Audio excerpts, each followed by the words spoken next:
Welcome back. This time we're doing something a little bit different as a way to practice L and R.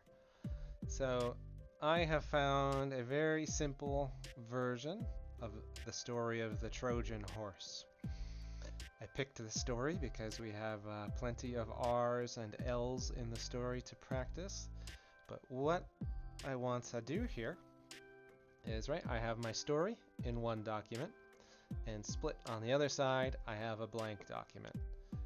What I'm going to do is look for voice typing, and I want to make sure obviously that I have English, US. It might be different on your system, but a fun thing that we can do to practice and to see how intelligible we are is to, say, find any story. Doesn't matter what it could be. It could be a poem that you like. It could be even just a page from a comic book. It doesn't have to be long. It doesn't have to be,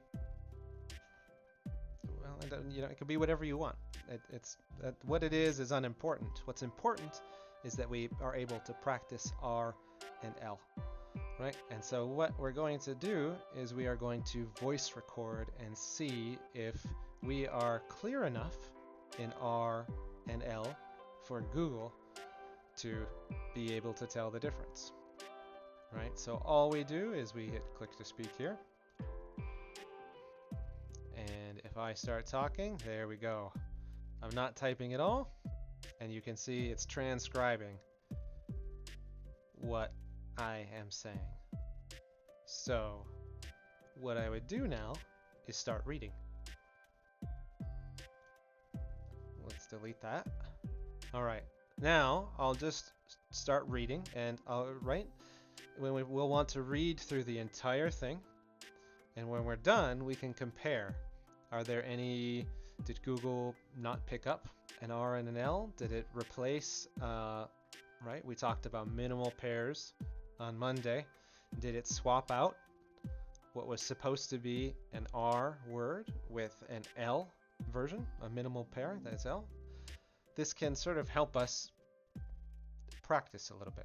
So let's try it. The Trojan horse. Long ago in ancient Greece, there lived a beautiful woman named Helen.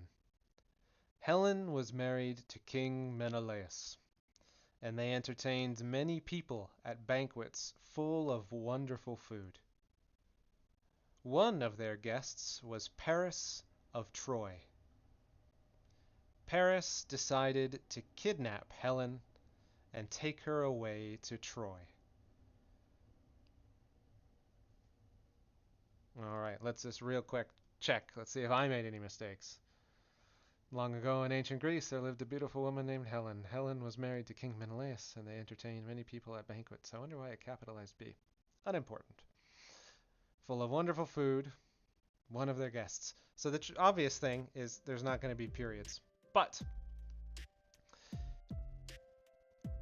we can use this as a way to get some practice and get feedback as well about our pronunciation, right? And if you go through it at about the speed that I was going and you have no mistakes, try speeding it up and see if it starts to influence any of that. I hope you give this a shot. I think it can be a kind of a fun way to do a little practice. It allows you to pick something that interests you, right, as opposed to just reading out of a textbook. But I encourage you to find anything that you're interested in. It could be music lyrics, right? It could be, like I've done here, a very simplified version of a story that I really like, right? And then just practice, right? We're getting reading practice in, we're getting speaking practice in, and then we're going to double up on those as we are comparing both of these documents after we've finished. All right. So I hope that you give this a shot. I hope you enjoy it.